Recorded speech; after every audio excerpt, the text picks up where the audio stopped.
आपका स्वागत है। चलिए आज के कुछ नए क्वेश्चंस के साथ वीडियो स्टार्ट करते हैं। आज का पहला क्वेश्चन है what happens when iodine drops are put in potato.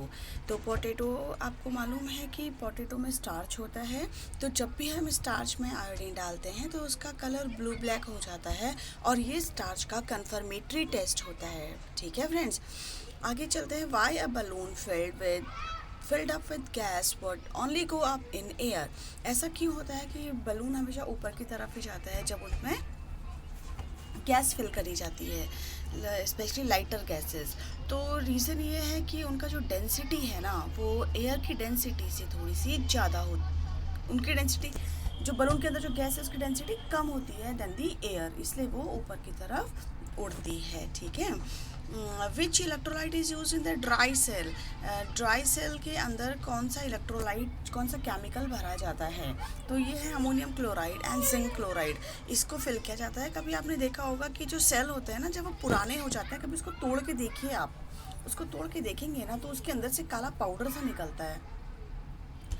उसका रीज़न ये है कि जिसके अंदर केमिकल्स होते हैं वो रिएक्शन कर करके क्या हो जाते हैं, क्या ख़त्म हो जाते हैं और एज अ चारकोल वो फिर एज अ रेजिड्यू उसके अंदर रह जाते हैं। ठीक है, और फिर वो सेल बेकार हो जाता है। लेकिन जब वो सेल नया होता है ना तो उसके अंदर केमिकल्स भरे जाते हैं, यानी कि इलेक्ट्रोलाइट जो करंट फ्लो कराते हैं वो भरा जाता है और वो अमोनियम क्लोराइड या जिंक क्लोराइड होता है। ठीक है। विच सॉलिड एलिमेंट है द हाईएस्ट डेंसिटी। कौन सा ऐसा मेटल है जिसकी डेंसिटी बहुत हाई होती है? वो मेटल है आपका इरिडियम। इसका जो मेल्टिंग पॉइंट, इसका जो मतलब एटॉमिक नंबर होता है ना वो 77 होता है। ठीक है, इरिडियम। और ये एक डी ब्लॉक का एलिमेंट है। इसके अलावा अगर लिक्विड मेटल की बात करते हैं, लिक्विड मेटल मरकरी, इसकी डेंसिटी ज़्यादा है लिक्विड मेटल में। ठीक है। Which animal is the largest animal in the earth. ये तो सबको मालूम ही है, ब्लू व्हेल होता है और ये बहुत ज़्यादा बड़ा होता है। अगर आप इसकी इमेजेस देखें तो ये बहुत बड़ा एनिमल है। ठीक है। What is the study of internal structure of the plant is called. अगर हम प्लांट के अंदर की स्टडी करते हैं तो उसको बोलते हैं एनाटॉमी, राइट, इसको बोलते हैं anatomy. What is the study of blood and blood disorder is called. Blood की जो स्टडी है ना उसको हम क्या कहते हैं, उसको हम हेमाटोलॉजी कहते हैं। Name the membrane which surround and protect the heart from the jerks and injury. हमारा हार्ट हमको बचाता है। हमारे हार्ट के बाहर से जो कवरिंग होती है ना, बहुत पतली सी लेयर होती है जो हमको छोटे मोटे जर्क्स से और छोटे चोटों से बचाती है, और उस लेयर को हम कहते हैं pericardium, right. What is the name of the solid carbon dioxide? Solid carbon dioxide जो होती है that is called dry ice. इस आइस और नॉर्मल आइस में क्या डिफरेंस होता है ये आप जान लीजिए। जो नॉर्मल आइस होती है ना वो क्या होती है, मेल्ट होती है, पानी बन जाती है और फ्लोर पर सारा गीला कर देती है। ठीक है। लेकिन ये जो आइस होती है ना, सॉलिड कार्बन डाइऑक्साइड, ये मेल्ट नहीं होती, ये सीधे गैस में कन्वर्ट होती है। मतलब ये सॉलिड कार्बन डाइऑक्साइड है, ये ड्राई आइस है, ये जब ये ख़त्म हो जाएगी और ख़त्म होने के बाद क्या बन जाएगी, गैस। लेकिन ये कभी नीचे पानी नहीं छोड़ती है, इसलिए ये एक सब्लाइम प्रोडक्ट है। सब्लिमेशन की प्रोसेस होती है इसमें। सब्लिमेशन की प्रोसेस का मतलब होता है कि जब कोई सॉलिड बिना पानी में कन्वर्ट हुए गैस बन जाता है ना तो इस प्रोसेस को हम कहते हैं सब्लिमेशन। अदरवाइज़ क्या होता है, solid convert into liquid, liquid convert into gas, process तो ये होता है ना।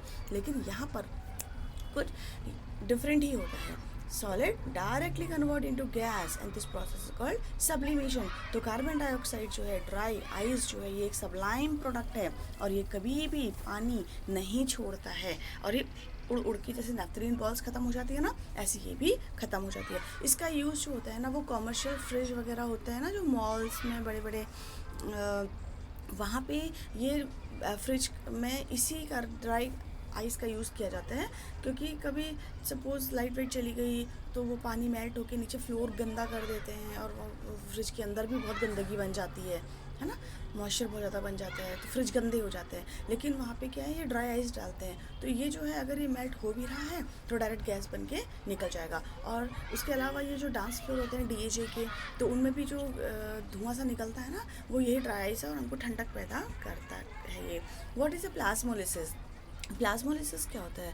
Plasmolysis it is a shrinkage of cell when placed in the hypertonic solution, salt solution. अगर आप किसी सॉल्ट का सॉल्यूशन बनाएंगे और उसमें किसी सेल को डाल देंगे, है ना, तो उसके अंदर का, सेल के अंदर का जितना भी लिक्विड पार्ट होता है ना, वो सारा उस सॉल्ट सॉल्यूशन में आ जाता है, ठीक है। एक्सोस्मोसिस हो जाएगा। एक्सोस्मोसिस मतलब उसके अंदर का लिक्विड बाहर आ जाएगा, जिसकी वजह से वो क्या हो जाएगा, श्रिंक हो जाएगा, और श्रिंक होने से वो सेल डेड हो जाएगा, ठीक है।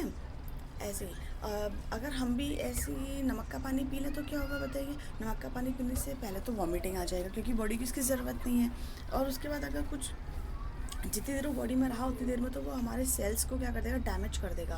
हमारी सेल्स का सारा पानी उस सॉल्ट सॉल्यूशन में आ जाएगा और सेल्स श्रिंक हो जाएंगे, सेल डेड हो जाएंगे, और हमारे अंदर बहुत सारी प्रॉब्लम्स क्रिएट हो जाएंगी। चलिए फ्रेंड्स, आज के लिए इतना बहुत है। आप खुश रहिए, मस्त रहिए, पढ़ते रहिए। बहुत बहुत धन्यवाद।